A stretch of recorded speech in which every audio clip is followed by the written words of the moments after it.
আচ্ছা দেখেন, প্রথমত বলি আমি যে ১৪ দিন বলতেছেন ১৪ দিন পরে অভিযোগ এমনটা না। আমি হচ্ছে যেদিন নির্বাচনের ফল ঘোষণা করে সেদিন বিকাল বেলায় আমি আমার অভিযোগ তুলেছি। এবং আমি রাত্রে অভিযোগটা আমি আমার ফেসবুকে রাত্রে অভিযোগটা লিখেছি যে অভিযোগটা এরকম। বাট আমি হচ্ছে প্রমাণের অপেক্ষায় আছি যে আসলে রেজাল্টটা কি ছিল।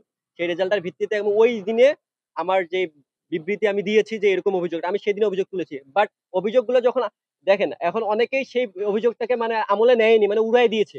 বাট আল্টিমেটলি যখন প্রমাণ নাই, দেখেন একটা তদন্ত আসছে। দেখেন আমাদের ঢাকা বিশ্ববিদ্যালয় প্রশাসন কিন্তু এইভাবে তদন্ত করে যতটুকু মিডিয়াটা করেছে। ঠিক আছে? সেই জায়গা থেকে তদন্তগুলো সামনে আসবে। আমাদের যখন সন্দেহ প্রমাণিতের দিকে যাবে, তখন তো আমরা আমাদের জায়গা থেকে আমাদের দাবিগুলো তো অবশ্যই আমরা আদায় করেই নিবো বা আদায় করার জন্য আমরা চেষ্টা চালাবো যে আসলে আপনি আমাদেরকে দেখান। আমরা তো বলতেছি না, আমরা যে বলতেছি ডাকসু বানচাল করে দেন বা ডাকসুকে নিষিদ্ধ করে দেন, এটা তো আমরা বলতেছি না। আমরা বলতেছি যে ডাকসু যদি আসলে সুস্থ হইছে, তাহলে এই প্রশ্নগুলোর জবাবটা দেন। সবাই মেনে নিবে যে ডাকসু সুস্থ হইছে। তাহলে এই ডাকসুর প্রশ্নবিদ্ধ থাকতেছে না। বাট আপনি যদি আল্টিমেটলি এই প্রশ্নগুলোর উত্তর না দিয়ে ডাকসুকে যদি ১ বছর বৈধতা দেন, দেওয়ার পর সেই ডাকসু আজ থেকে ১০ বছর পরে যদি কখনো এই থলের বিড়ালগুলো বেরিয়ে আসে, এই ডাকসু প্রশ্নবিদ্ধ হবে। যেমন দেখেন ওই যে রাব্বানী না কি জানি ছাত্রগুলো একটা খুব কিছুদিন আগে একটা সামনে আসলো যে তার নাকি প্রার্থিতা বাতিল হয়ে যাবে। যেমন কত বছর পর ৬ বছর পর সামনে আসলো বিষয়টা।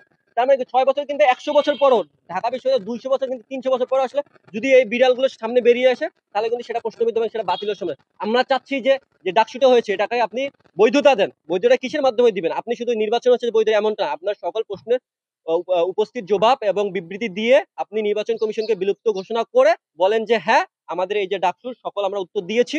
আমাদের নির্বাচন কমিশনের কাজ শেষ। এখন ডাকসু বৈধতা পেয়েছে। আমরা মেনে নিচ্ছি। আপনি ততক্ষণ পর্যন্ত আপনি অভিযোগ দিবেন না, যতক্ষণ পর্যন্ত আপনি অভিযোগ দিবেন ততক্ষণ পর্যন্ত আমরা মেনে মানে আমরা বলতে পারি যে এই ডাকসু হচ্ছে প্রশ্নবিদ্ধ।